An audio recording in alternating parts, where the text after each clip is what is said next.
After completely marinating my liver in questionable alcohol, I tried to call the customer service hotline. Unexpectedly, my clumsy fingers dialed my gorgeous female CEO instead. 20 minutes into the call, she lost her patience a bit and snapped, "Are you done yet? I want to sleep." "You haven't said goodnight, baby, to me. Goodnight." I stubbornly refused to let her off the hook. "You still haven't said baby." Early the next, my boss stood in front of my desk, her face as dark as a thundercloud. "Kaylin Vance, come to my office for a minute." 7:30 a.m. I was violently jolted awake by the all-too-familiar screech of my alarm clock. The soul-crushing fatigue of a hangover hit me like a freight train. My spinning brain made me seriously doubt if I had ingested some bootleg moonshine last night. What to do now? I absolutely do not want to go to work. Maybe I should fake a sick leave? I managed to drag my phone over, pinched my nose, and called my boss Lyra Sterling. "Hello, boss? I'm terribly sick. Cough, cough. Can I take a sick day today?" A cold, sarcastic chuckle echoed from the other end of the line. Oh, crap. Was my Oscar-worthy acting not convincing enough? I tried to make my nasal voice sound even heavier, my tone weak and pitiful. "Boss, I have a fever. I'm literally at the hospital right now. Can I please take a sick day today?" Lyra Sterling went silent for exactly 2 seconds before laughing. "Fine, you're at the hospital, right? Snap a photo and send it to me on WeChat." "Yes, ma'am." "Cough, cough. Thank you, boss." I was so thrilled I practically bounced off the ceiling. I swiftly scoured the internet for a stock photo of an IV drip, opened WeChat, and triumphantly sent it to a contact saved as the Ancient Banshee. Sent it in one smooth motion. Done and dusted. Right after sending the photo, I scrolled up and slowly realized something was catastrophically wrong. Last night, I had a voice call with Lyra Sterling. Looking closely at the text messages below that, my eyes almost popped out of their sockets. "Are you done yet? I want to sleep." "No, you haven't said goodnight, baby, to me. Goodnight!" I stubbornly refused to let it go. "You still haven't said baby." My brain literally exploded like a cheap firecracker. Dear Lord in heaven, what on earth did I do last night? Wait a minute. Lyra Sterling knows I went out drinking last night. Doesn't that mean my fake sick leave is completely busted? Only then did my soul return to my body. I frantically mashed the recall message button, but it was too late. The Ancient Banshee just sent a reply.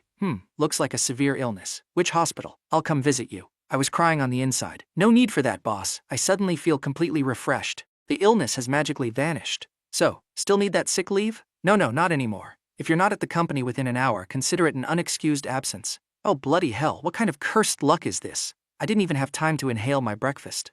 I rushed like a madman and finally dragged my carcass to the office right before 8:30 a.m. The moment my butt hit the chair, I looked up and saw Lyra Sterling strutting in from outside. As she walked past me, she turned her head slightly and threw me a deeply meaningful look, like she was observing a spectacularly rare breed of idiot. I buried my face in my hands, keeping my head down, absolutely terrified to make eye contact, pretending to be utterly absorbed in my work. After Lyra Sterling walked away, my best buddy Barnaby slapped my shoulder. "Are my eyes deceiving me? The boss just looked at you." "Hey, is there some shady business going on between you two?" Recalling how I relentlessly forced her to call me baby last night, my face involuntarily turned the color of a ripe tomato. Seeing my blushing face, Barnaby was even more convinced something was up, and he practically interrogated me until I confessed the absolute truth. I had no choice but to spill the beans. Last night I was drinking with some old friends. I bragged a little too hard, saying I had a super hot girlfriend. They didn't believe me and forced me to call her. I was so wasted. I meant to call the mobile network's customer service. Who knew my shaky hands would accidentally dial her? I even forced her to call me baby and wish me goodnight. Thinking about this tragicomedy, my intestines twisted with green regret. Before the hangout, the network operator called me to upgrade my data plan. I figured, hey, they're taking my money anyway. Asking them to roleplay with me for a minute wouldn't be a crime. So I opened my call log, found the very top number, and dialed straight back. Who on earth could have predicted that Lyra Sterling had also called me? I was too drunk to pick up, and then I ended up calling her back instead. Ha ha ha ha ha. Barnaby's hyena-like laughter echoed from the corner of the room. "So, did she call you that?" I glared at him fiercely. "Call my foot, that annoying old bat. If she actually called me baby, I'd probably have a heart attack in my sleep and wake up in the afterlife. But just thinking about the look she gave me earlier makes my blood boil." Barnaby seemed to deeply empathize. His smile instantly vanished. His body gave a slight tremble before turning completely to stone. Only his eyebrows twitched unnaturally on his face. A blast of Arctic air radiated from behind my back. I suddenly had a terrifying sense of impending doom. The all-too-familiar voice of the Ancient Banshee echoed. Like a rusted robot, I slowly turned my head. Lyra Sterling had materialized behind me, who knows since when. Her icy glare looked like she wanted to swallow me whole without chewing. Boss, what are you doing here?" Ha ha ha. I was so mortified I wanted to dig a hole straight to the Earth's core and jump in. The smile plastered on my face was uglier than an ugly crying face. Lyra Sterling shot me a death glare, pulled out her phone, and made a call. 2 seconds later, my phone rang. The screen brightly displayed the caller ID, the Ancient Banshee. She glanced at my phone screen. Her cheeks instantly flared red with sheer fury. She abruptly hung up and switched to a WeChat voice call. My phone lit up again. WeChat voice call notification. The ancient banshee is requesting a voice call. Lyra Sterling absolutely snapped. Grinding her teeth loud enough to hear, she glared daggers at me. Kaylin Vance. She only got halfway through her sentence when her own phone suddenly rang. She answered it, pointed a manicured finger directly at my face, and growled, "Kaylin Vance, come to my office in a bit." With that, she stomped away like an angry Godzilla. I violently shuddered. I'm toast. Am I really about to join the glorious ranks of the unemployed? Lyra Sterling was gone for about half an hour. I waited in her office. During that time, I even handwrote a resignation letter. This trash company.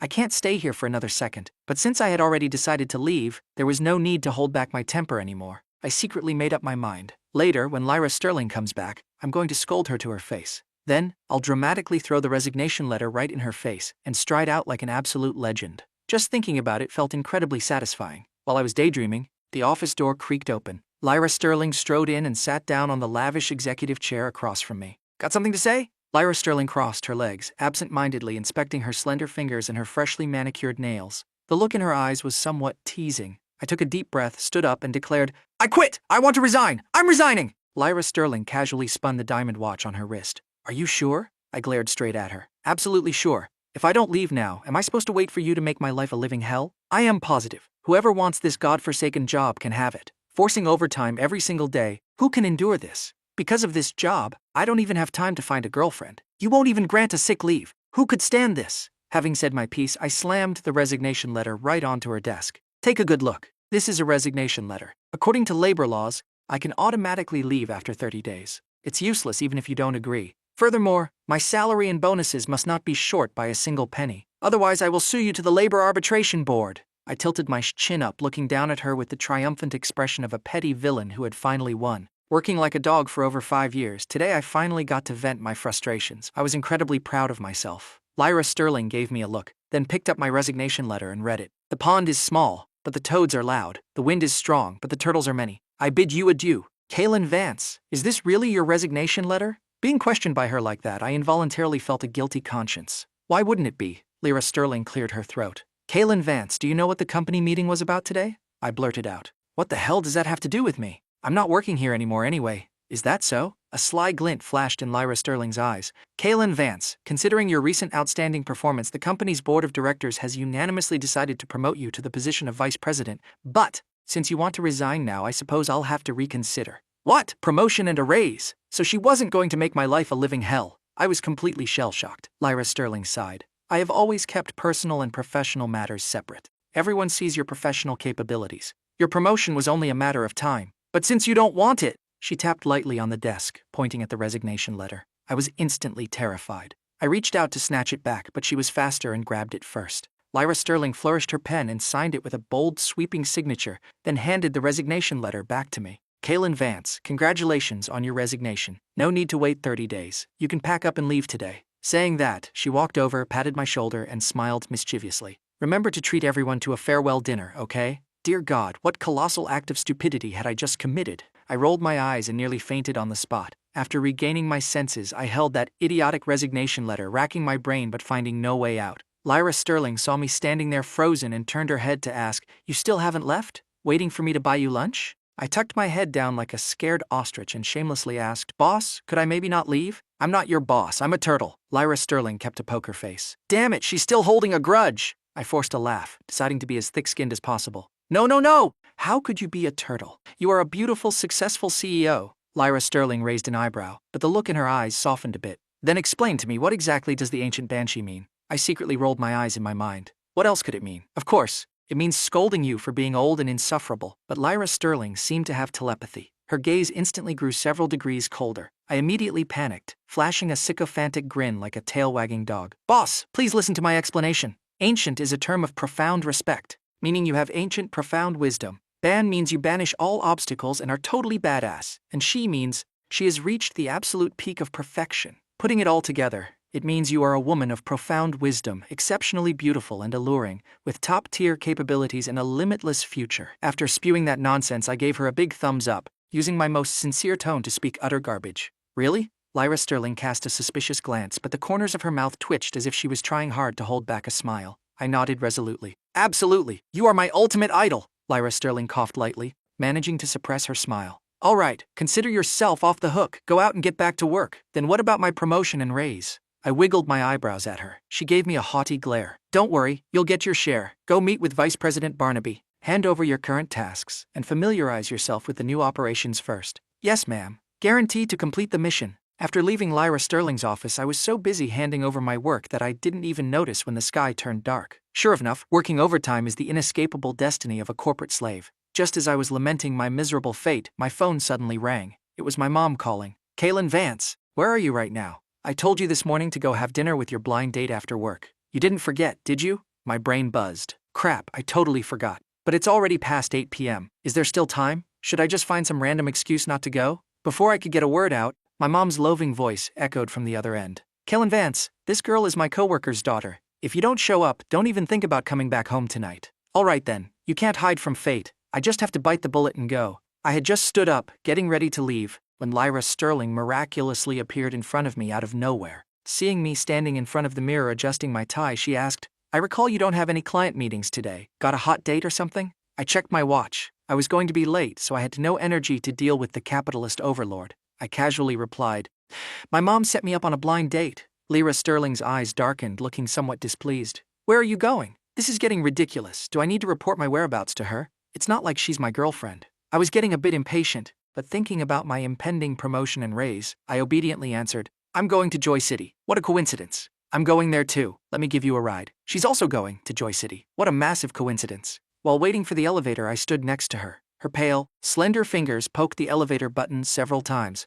looking restless and fidgety. Occasionally, a few colleagues working overtime walked by. Seeing the two of us, they dodged out of the way, covering their mouths and whispering about who knows what. The atmosphere was a bit awkward, seemingly carrying a hint of ambiguity. I let out 2 dry coughs, my brain suddenly short-circuiting as I asked, what are you going to Joy City for? The hand Lyra Sterling was using to press the button paused. Her voice was as cold as a 1,000-year-old glacier. Can I go there to eat? I scratched my head awkwardly and mumbled a yes. Lyra Sterling drove me to Joy City. The car entered the underground parking lot. I got out and took the elevator. Lyra Sterling followed right behind me. Then she followed me into the exact same restaurant. I stared at her in utter bewilderment, pointing at the restaurant's sign. Are you sure you didn't make a mistake coming here to eat? Lyra Sterling shot me a look. Is it forbidden? Saying that, she strode inside in her high heels, causing quite a few men around to turn their heads. Coming alone to eat at a couple's restaurant that costs $500 a head? I seriously suspected something was wrong with her brain. Lyra Sterling found a seat near the window. I ignored her, craning my neck to look for my blind date.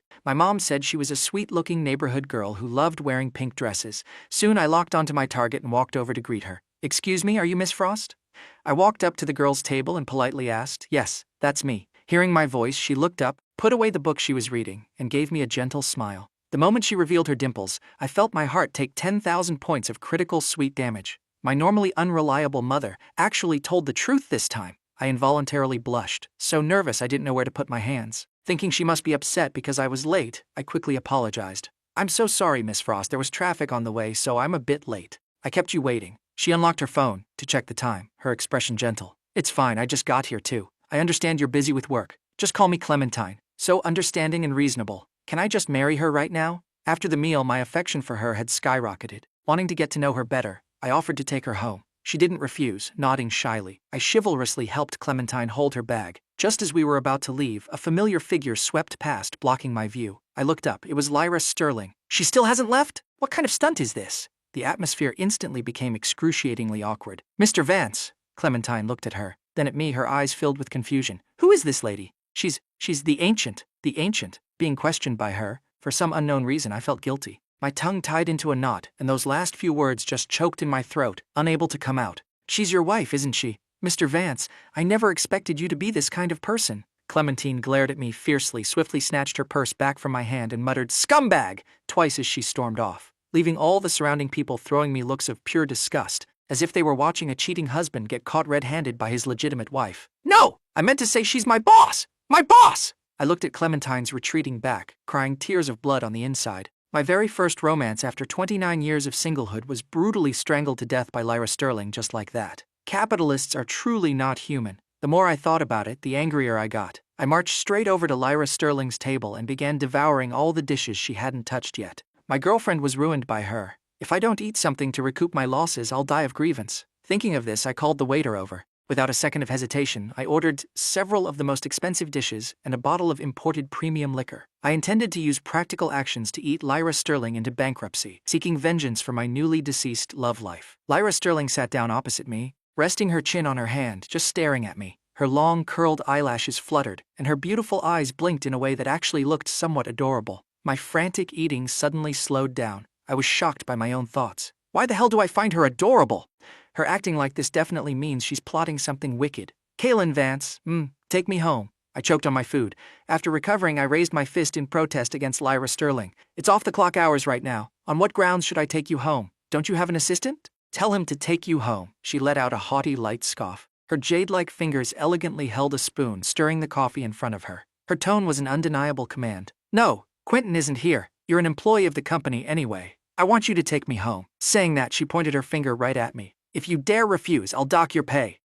Damn it, this evil capitalist. For the sake of my paycheck, I had to compromise. But as we were leaving, I conveniently grabbed the unopened bottle of premium liquor. Consider it my overtime pay. Lyra Sterling maintained her diva attitude. She even made me open the car door for her. But my heart was already boiling with anger. Being bossed around by her only added fuel to the fire. On the way, I didn't give her a pleasant face either. The atmosphere sank back into a bizarre silence. A few minutes later, Lyra Sterling broke the ice. She looked out the window, seemingly asking casually, I ruined your blind date, are you mad? I gave a cold snort, gritting my teeth. Haha, what do you think? Lyra Sterling pouted. Her voice even carried a hint of grievance. It's not like I said I was your wife. That was her own misunderstanding. Why blame me? Besides, your taste is terrible. She's not even as pretty as me. I looked up into the rearview mirror. Lyra Sterling was sitting in the back seat. She was wearing an expensive designer business suit. Her shirt collar was slightly unbuttoned, revealing her delicate collarbones. Her alluring figure was perfectly hugged by the tailored outfit, accentuating her breathtaking curves. Her long, naturally wavy hair cascaded down, highlighting her luminous white skin, adding several degrees of mature, womanly charm. What she said didn't seem to be wrong. Lyra Sterling was, indeed, stunningly beautiful. I remember when I first joined the company, all the fresh graduates who came in the same batch as me completely fell for her. There were constant, aggressive pursuers, but after a few days their dreams were shattered. Someone leaked that she was the daughter of the company's owner, scaring the young men so much they wrote resignation letters overnight. Later on, the boss and his wife went on a world tour, handing the entire company over to Lyra Sterling. She was decisive in her work, only caring about efficiency and sparing no one's feelings. Over time, nobody dared to have any romantic designs on her anymore. They only dared to give her quite a few nasty nicknames behind her back. But what does she mean by saying this now? Could it be she actually has her eyes on me? I looked at Lyra Sterling's impeccably applied makeup in the rearview mirror, wanting to open my mouth and ask her, but the words reached my lips and simply wouldn't come out. I ended up driving in silence for the rest of the trip. The car pulled into the high-end residential complex where Lyra Sterling lived. I got out, opened the door for her. I brought you home, can I leave now? Lyra Sterling raised her wrist to check her watch. It's so late, it's not safe for a boy to go home alone. How about I drive you home? What the hell? Even though I'm devastatingly handsome, I'm still a grown man. What kind of danger could I possibly be in? My eyes bulged, completely bewildered by her mind games. I blurted out, Are you crazy? The moment the words dropped, Lyra Sterling's face turned completely dark. Standing under the street lamp, she crossed her arms over her chest and haughtily demanded, What did you say? I fearfully shrank my neck. I said I'm crazy, I'm totally crazy. I really must be losing my mind. Just a moment ago, I actually thought Lyra Sterling might like me. She obviously just wanted to use this opportunity to torture me as revenge for the ancient Banshee nickname. If I knew this would happen, I would have just decisively quit and been done with it. Lyra Sterling looked at me with satisfaction, raised her hand, and tossed her car keys to me. You drive my car home. I was shell-shocked once again. Then how are you going to work tomorrow? Lyra Sterling turned to leave. Hearing my question, she turned her head, tilted her chin, and said nonchalantly, This isn't my only car. Unbelievable. The world of the rich is truly beyond my comprehension. I drove Lyra Sterling's luxury car home. Just as the car stopped, Mrs. Higgins from next door ran out and asked, Oh my, Kaylin, since when did you buy a Bentley? You're doing so well. I awkwardly waved my hands. It's not my car, ma'am. It belongs to someone else. Mrs. Higgins clicked her tongue in sheer amazement. Who would lend you such an expensive car? Thinking for a moment, she covered her mouth, her expression looking like she had figured out the secrets of the universe. It's your girlfriend's car, isn't it? I was just about to explain that it wasn't, but Mrs. Higgins was already laughing and walking away. She hadn't gone 2 steps before she bumped into an acquaintance. I distinctly heard her tell them, Let me tell you that Vance boy in building number 6, he has a girlfriend who's super rich and super nice. She gifted him a whole Bentley. A few days later, the entire apartment complex knew I had a girlfriend. There were even several wild variations of the rumor spreading around. Even my mom pulled me aside and asked, "Kaylin, you have a girlfriend? Why didn't you tell your mother?" "If I knew you had a girlfriend, I wouldn't have set you up on that blind date." I frantically tried to clear my name. "Mom! Mom!" "Don't listen to their nonsense. There's no such thing." My mom smiled knowingly at me. "Are you being shy? Mrs. Higgins told me everything. She saw with her own eyes someone dropping you off at home." "What is this?" "This is slander, pure slander against my good name." Before I could even protest, I heard my mom continue. "Kaylin, since you already have a girlfriend, Mom will help you cancel all future blind dates. We can't be two-timing, you hear me?" I instantly felt the earth spin and the heavens tilt. I was so mad I almost passed out. My love life just went up in smoke, just like that. Going to work the next day, my resentful aura was heavier than a vengeful ghost. During the work report, I glared at Lyra Sterling several times, but she remained completely oblivious. After the meeting, she called me into her office. "Do you have a problem with me?" Lyra Sterling raised her eyes to look at me. In a rare moment of sheer bravery, I craned my neck and fired back. "Thanks to you, my love life is ruined." "Really?" A hint of a smile flashed in Lyra Sterling's eyes. "Isn't that a good thing? Focus all your energy on your work. Stop thinking about those trivial nonsense things." I grumbled under my breath. "Good thing my foot. Compensate me with a girlfriend.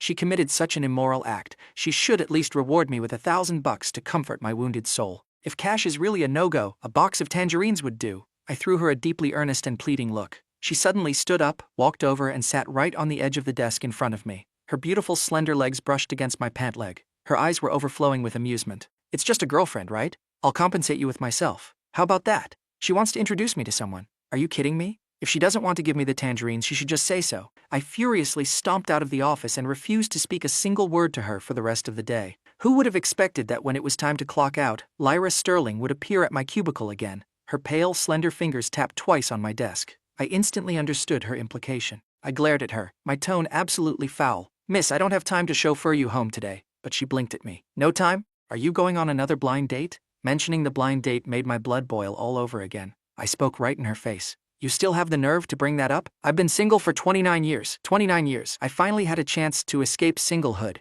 and you destroyed it. Not only that, but because of you, my mom refuses to introduce anyone else to me. And you forced me to work overtime every single day. Where am I supposed to go to meet other girls?" The more I thought about it, the more wronged I felt. I quickly packed up my stuff, ready to storm out. "Hey, Kaylin Vance! Consider it my fault, okay?" Lyra Sterling grabbed my arm, her eyes full of utter sincerity. "How about I drive you home today? Consider it my apology, all right?" Outside the window, the rain was pattering down. I fell into deep thought. Taking a taxi from the company to my house costs $40. Taking Lyra Sterling's car is free. Plus, there's free Coke in her car. It's a massive steal. Besides, she's the one who owes me. So what am I waiting for? Let's go. Lyra Sterling drove me to my building. As soon as I got out of the car, I saw my mom standing at the entrance holding an umbrella. She looked at me, then looked at Lyra Sterling and asked with a beaming smile, "Kaylin, who is this?" "Your girlfriend." I was just about to deny it when Lyra Sterling spoke up first, fast as lightning. "Hello, Auntie. My name is Lyra Sterling. I'm Kaylin's colleague. Just call me Lyra." My mom looked like she just had a grand epiphany. She enthusiastically invited her. "Lyra,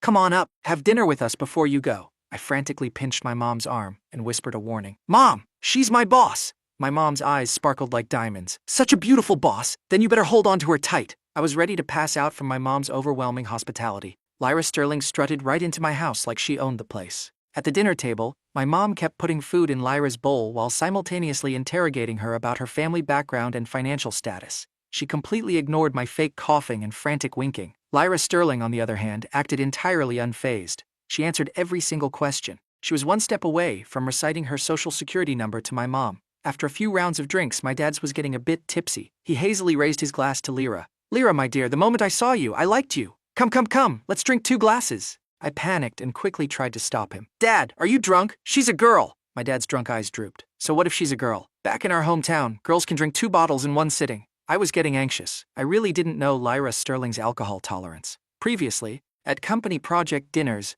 it was always the subordinate staff who took the drinks for her. She only ever drank a symbolic glass or 2. Once my dad starts drinking, he has no off switch. Is this really going to be okay? Before I could refuse on her behalf, Lyra Sterling shot up from her chair, raised her glass, and proclaimed, "You're absolutely right, Uncle. Who says girls can't drink? Back in my hometown, I'm known for never getting drunk. Today I absolutely must drink with you properly. Bottoms up!" I sighed in utter defeat. What the hell is going on? After a few more rounds, I went to the bathroom for a minute. When I came out, Lyra Sterling was already slumped over the table. Seeing this, my mom grabbed my dad by the ear. You foolish old man, who told you to get her drunk? What if your future daughter-in-law gets alcohol poisoning? My face burned bright red. With no time to explain, I supported Lyra Sterling and walked out. I had to get her home quickly. If I left her at my house, I would never be able to explain this away. My mom helped me load her into the car, smiling and waving. Call your mother when you get to her house. The car pulled into the basement garage of Lyra's building. I supported her upstairs and finally used her fingerprint to unlock the door. After entering the house, I dumped Lyra Sterling onto the sofa. I was just about to leave when a pair of arms wrapped around my neck. I turned my head and saw Lyra Sterling staring at me with hazy, dreamy eyes. She tilted her head, her face flushed, and smiled at me. Who are you? Why are you so handsome? Saying that, she started pinching my cheeks. I brushed her hands away, but she restlessly started wandering her hands all over me. Who can withstand this test? My face was burning. Using the hand speed of 29 years of singlehood, I pushed her back onto the sofa. I was about to bolt when she rubbed her head and let out a pained ouch. Looks like she bumped her head. What's wrong? Are you okay? Reflexively, I reached out to cradle her head, but my wrist was immediately caught in her tight grip. Her entire body pressed against mine, resting her head on my shoulder. Her warm breath blew against my ear, carrying the scent of alcohol, brushing over my skin like a feather, making my heart itch uncontrollably. A familiar voice echoed in my ear, but completely different from her usual tone. Soft, whiny, and delicate. Didn't you say you wanted me to compensate you? Then I'll compensate you with myself. Do you want it? I furrowed my brows, my spine stiff as a board, not daring to move an inch. Why aren't you saying anything? You don't want me? She lowered her head, her eyes seemingly holding an endless abyss of grievance. But if you don't want me, I'll dock your pay. With that, she unbuttoned the top button of her shirt, revealing her porcelain white collarbones. Her face, pale as fine china, was tainted with a sly smile. A sweet, seductive look radiated from the depths of her eyes. I desperately tried to suppress my impending nosebleed and maintain my composure. Seduction! This is blatant seduction! Who could possibly endure this? Mommy, I want to go home. Blushing furiously, I tried to push her away, but she yanked me right back. Her arms looped around my neck, her soft body molding against mine. Seeming dissatisfied, she pouted. Kaylin Vance, are you trying to do something bad? She glared at me, pulled one hand free, and traced circles on my chest with her index finger. You definitely want to do something bad. Don't think I don't know. Let me tell you, that's not allowed. Even though how I feel about you, how you feel about me. My heart was pounding out of my chest, feeling a sudden surge of anticipation for her next words. And then, Lyra Sterling proceeded to violently throw up all over me. After vomiting, Lyra Sterling casually fell fast asleep, acting like absolutely nothing had happened. I was so enraged I wanted to kick her twice, but I thought better of it. Sighing, I carried her into the master bedroom and tucked her in so she'd sleep properly. After doing all that, I looked down and sniffed my own clothes. The sour stench was overpowering. Even my pants had caught some crossfire. It was utterly unbearable. Left with no other option, I had to strip off my shirt and pants to wash them, leaving me in nothing but my boxer briefs. Fortunately, Lyra Sterling's house had a dryer. The clothes were dried fairly quickly. At this moment, Lyra Sterling should have been fast asleep, but just to be safe, I still tiptoed into the bathroom and locked the door behind me, preparing to change clothes. But the bathroom was pitch black. I reached out and flicked the light switch, only to be completely stunned by the scene before me. Lyra Sterling had stripped off her clothes, turned on the hot water, and was getting ready to shower. I stood there frozen, clutching my clothes, rooted to the spot, a piercing scream sounding like a boiling